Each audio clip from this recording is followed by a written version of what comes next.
ఖమ్మం జిల్లాలో Bhakta Ramadasu lift irrigation scheme కు అంతా రెడీ అయింది. ఇవాళ సీఎం కేసీఆర్ లాంఛనంగా ప్రారంభించబోతున్నారు. మధ్యాహ్నం 1:30కు ఎత్తిపోతల పథకం దగ్గర ప్రత్యేక పూజలు నిర్వహించి జాతికి అంకితం చేస్తారు. సీఎం పర్యటనకు సంబంధించిన ఏర్పాట్లు పూర్తి చేశారు అధికారులు.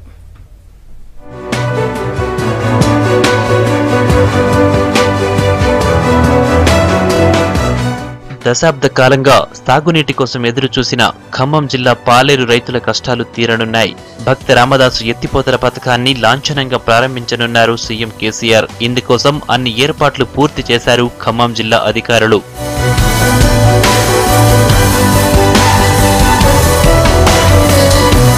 ఉదయం రోడ్డు మార్గంలో హైదరాబాద్ నుంచి ఖమ్మంకు బయలుదేరుతారు సీఎం కేసీఆర్.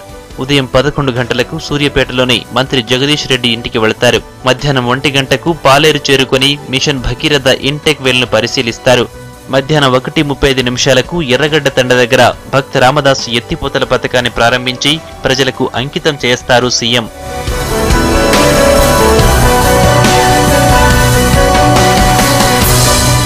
ఇస్లావత్ తండాలో భక్త రామదాసు ఎత్తిపోతలకు సంబంధించిన పూజా కార్యక్రమంలో పాల్గొంటారు సీఎం.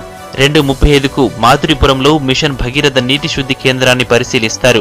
మధ్యాహ్నం 3:15కు తిరుమలయపాలెంలో జరిగే బహిరంగ సభలో ప్రసంగించి సాయంత్రం 5 గంటలకు తిరిగి హైదరాబాద్కు బయలుదేరుతారు.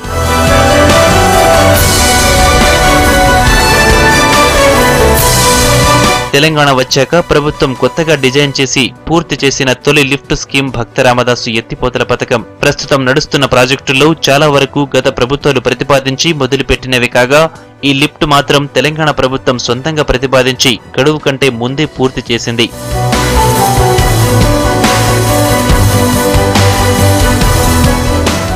ఖమ్మం జిల్లాలో ఎస్ఆర్ఎస్పీ చివరి ఆయకట్టు భూములకు పూర్తి స్థాయిలో నీరివ్వడానికి దీన్ని నిర్మించింది సర్కార్. నాగార్జున సాగర్ బ్యాలెన్సింగ్ రిజర్వాయర్ అయిన పాలేరు జలాశయం నుంచి 5.5 టీఎంసీల నీటిని లిఫ్ట్ చేసి 60,000 ఎకరాలకు సాగు అందించాలని ప్రతిపాదించింది.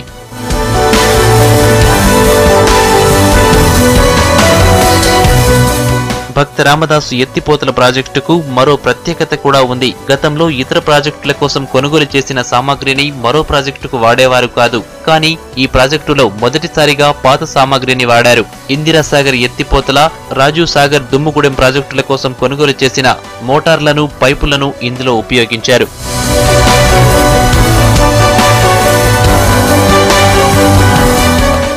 ఇక పాలేరు రిజర్వాయర్ నుంచి తీసుకుంటున్న నీటిని మరో బేసిన్ కు అందించనున్నారు.